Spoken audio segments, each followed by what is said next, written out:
We invite you to watch the video on the Aquaculture Farm channel.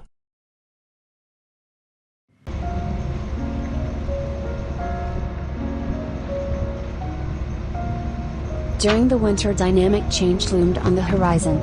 Ultimately, this would change our lives for the better, since my friends and I began to think of fishing another species of fish, other than salmon.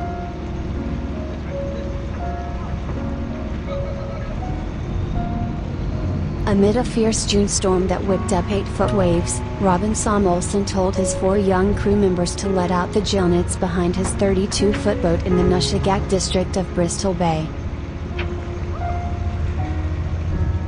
But soon the crew were dancing on the back deck as they spotted splash after splash made by sockeye hitting the net's mesh in a surprisingly strong display of abundance so early in the season.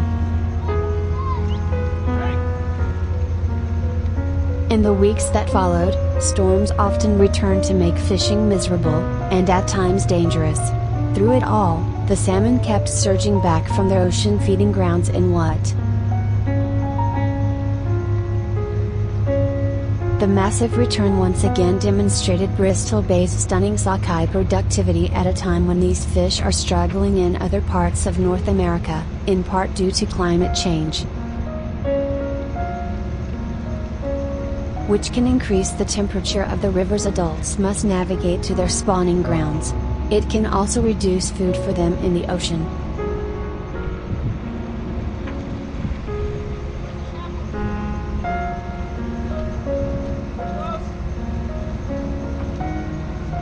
Some research indicates that warming could be working in the fish's favor by improving food supplies when they are very young.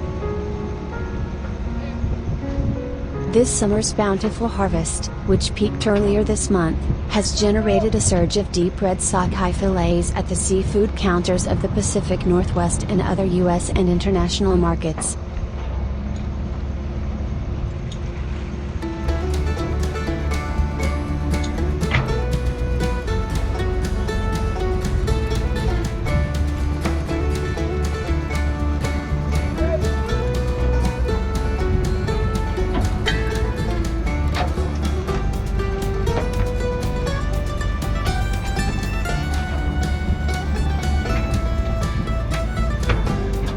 The record run also was not accompanied by a record harvest, which as of July 23 had tallied more than 39 million sockeye compared with the 1995 all-time record catch of 44 million. The adult salmon traverse Bristol Bay as they return from the ocean to freshwater spawning grounds, where the females lay eggs and the males release sperm just before they die. When one speaks of the Gillnet fishery, the picture that comes to mind is one of a picturesque vessel with a long line of glistening white floats strung out behind. That is a semi-accurate depiction.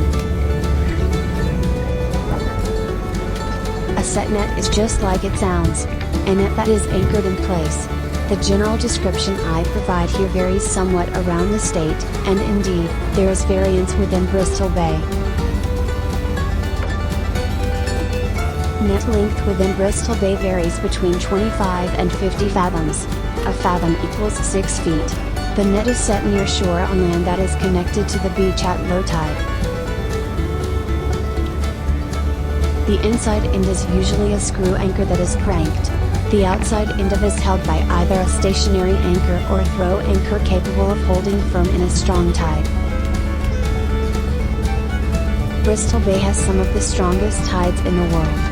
It takes every good anchor to hold a net with 2,000 to 3,000 pounds of fish in it against a 25-foot tide. Because the bay is so shallow, incoming tides may only have 4 hours instead of the usual 6 to complete the transition from low water to high.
ulit tayo kami. Vlogger.